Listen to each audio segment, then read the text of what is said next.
आज हमारी cover story है द्वारका एक्सप्रेसवे पर। हम आज आपको 50,000 परिवार, 1 लाख फ्लैट और 2 दर्जन से ज्यादा बिल्डर्स की परेशानी से रूबरू कराएंगे। दिखाएंगे कि एक वक्त दिल्ली एनसीआर की हॉट प्रॉपर्टी इंफ्रास्ट्रक्चर की कमी से जूझ रही है, जिसके चलते 50,000 करोड़ रुपए फंसे हुए हैं। 50,000 करोड़ दांव पर, 1 लाख फ्लैट अटके, 8 साल से इंतजार। ये फ्लैट कभी हॉट प्रॉपर्टी हुआ करते थे। ये द्वारका एक्सप्रेसवे का इलाका है, जहां 2 दर्जन से ज्यादा बिल्डर्स ने करीब 1 लाख फ्लैट बनाए। द्वारका एक्सप्रेसवे दिल्ली से नजदीक और गुड़गांव के बीच और एयरपोर्ट के पास, जहां एक फ्लैट की कीमत औसतन 70 लाख से 1.25 करोड़ के बीच है। यहां पर करीब 150 प्रोजेक्ट हैं। कुछ बन चुके हैं, लोगों को पोजेशन दिए जा चुके हैं और कुछ बन रहे हैं। लेकिन यहां घर लेने के बावजूद लोग रहना नहीं चाहते। उनका कहना है कि करोड़ों की कीमत का यह घर रहने लायक नहीं है, क्योंकि ना तो यहां चलने के लिए सड़क है और ना पीने के लिए पानी की सुविधा है और ना ही सीवरेज।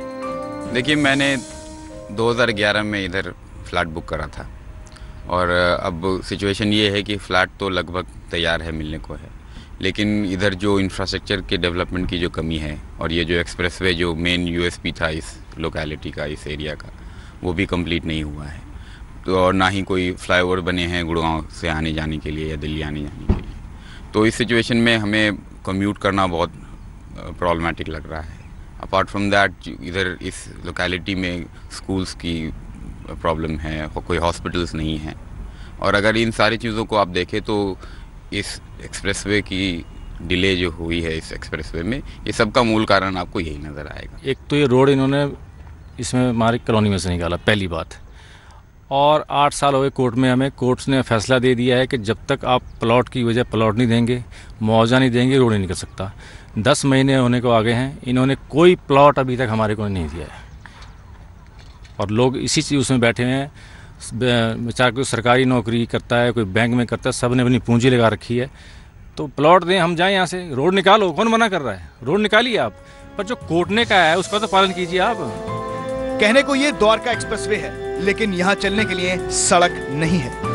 इस समय हम द्वारका के सेक्टर 22 में खड़े हैं और ये वही रोड है जहां से द्वारका एक्सप्रेसवे शुरू होगा और ये लगभग 80 मीटर की रोड है और ये आगे जाके NH8 के गुड़गांव में जाके मिलेगी और वहां पे जो रोड है वो लगभग 150 मीटर की है। लेकिन इस बीच कई जगह पे कंस्ट्रक्शन का काम रुका हुआ है, जिसकी वजह से बायर्स को काफ़ी मुश्किलों का सामना करना पड़ रहा है। साल 2007 में मास्टर प्लान बना, उसके 2 साल बाद बिल्डर्स को यहाँ प्रोजेक्ट के लिए अप्रूवल मिले। 2009 में बिल्डर्स ने यहां फ्लैट बेचने शुरू कर दिए। बिल्डर्स को उम्मीद थी कि साल 2012 तक जब वो पोजेशन देना शुरू कर देंगे तो द्वारका एक्सप्रेसवे बनकर तैयार हो जाएगा। एक्सप्रेसवे दिल्ली के द्वारका सेक्टर 22 से होकर गुड़गांव के खेड़की दौला पर NH8 हाईवे से मिलना था, लेकिन गुड़गांव और दिल्ली प्रशासन के बीच में पड़ने वाले 18 किलोमीटर के लिए जमीन अधिग्रहण नहीं कर सके।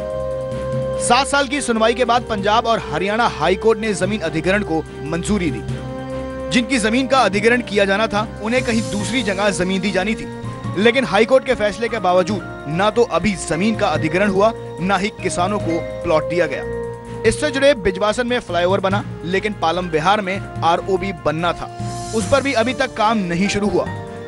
इन सब के बीच हरियाणा सरकार ने अब इसे पूरा करने के लिए जून 2017 की डेडलाइन दी है। जितने भी इस प्रकार के डेवलपमेंट के प्रोग्राम बाकी हैं, उन सबको फेज्ड मैनर में हमने अपनी फेज बना लिए हैं कि कुछ एरियाज का अभी इसी साल में शुरू हो जाएंगे, कुछ नेक्स्ट ईयर में शुरू हो जाएंगे।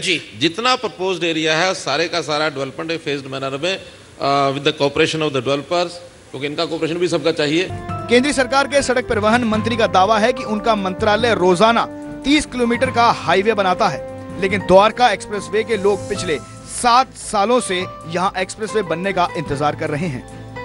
जहाँ से द्वारका एक्सप्रेसवे शुरू हुआ था वहाँ से रोड जो थी लगभग 80 मीटर की रोड थी, लेकिन यहाँ पर आके हमने देखा कि 80 मीटर की जो रोड थी वहाँ से जो शुरू हुई थी वो यहाँ पे आके काफ़ी कम हो गई, क्योंकि यहाँ पे साइड में खेती हो रखी है। आप देख सकते हैं यहाँ पे रोड आके बिल्कुल बंद हो चुकी है। सबसे बड़ा सवाल ये है कि लगातार 8 साल हो गए हैं कि डीडीए कोशिश कर रहा है कि इस लैंड का एक्विजिशन हो, लेकिन यहाँ पे जो किसान है वो सरकार को लैंड देने को तैयार नहीं है। और 8 साल की लंबी लड़ाई लड़ने के बाद अभी तक हालात ये बने हुए हैं कि जो किसानों की मांग है वो उनकी मांग ये है कि उन्हें ज़्यादा मुआवजा मिले, लेकिन डीडीए उनको ज़्यादा मुआवजा देने के लिए तैयार नहीं है। लेकिन इसके लिए ये एक जो छोटा सा लैंड का टुकड़ा आप देख रहे हैं, इसकी वजह से जो लाखों करोड़ों का प्रोजेक्ट है वो यहाँ पे रुका पड़ा हुआ है।